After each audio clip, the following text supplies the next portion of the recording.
So I wanted to give you an update. I wanted to show you, how this is, how the neck is, how the temples are. Let me show you this side. Then I'll show you this side. And I'll hopefully one day be able to get a good shot on camera from behind the ears and how these people operate. They call me highly African because of my hair texture. But I wanted to give you some updates on this whole thing.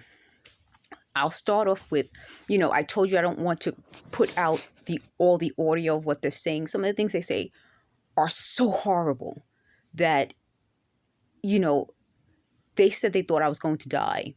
They talked about, pushing me into suicide, and how following me around was so they can watch me, and they're using whatever means to listen to what I'm saying. So what they'll do is if I say something, they'll try to twist it around, or they'll yell out things like you may have heard in some of the videos where you can hear. I don't want to repeat what they said, but they're yelling so that if I'm doing a video, you hear what they're saying and not what I'm saying. It's just a lot of craziness.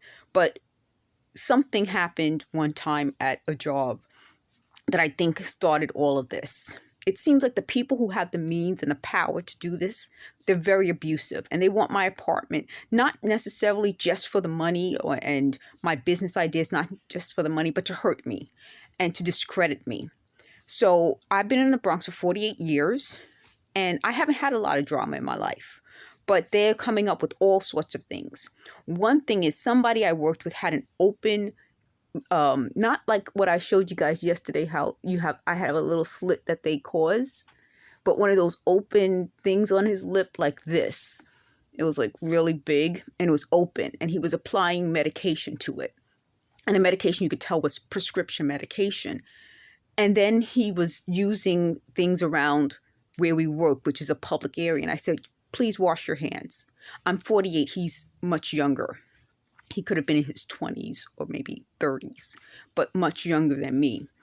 And I felt, even though he was my manager, that if he has medication for his lip and it's open, I felt comfortable telling him, please wash your hands.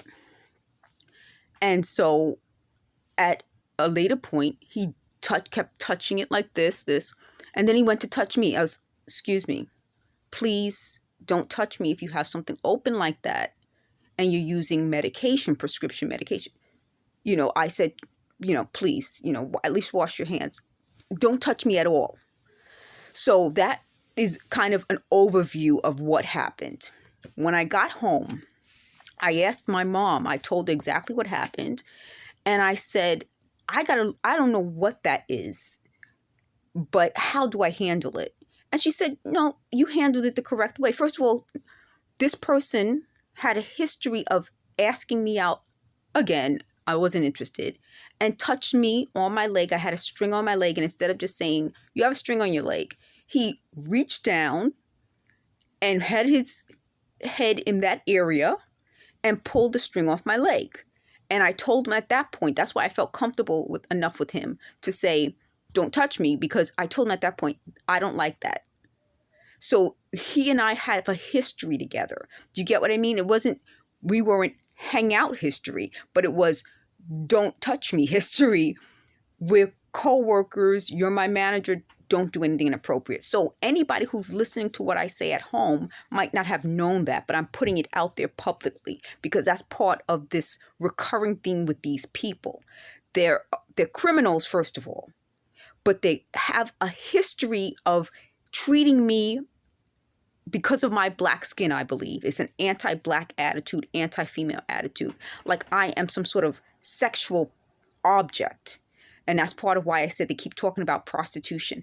I was never a prostitute, but there's nothing wrong with being a prostitute. But you cannot treat me like a prostitute if I'm in a workplace.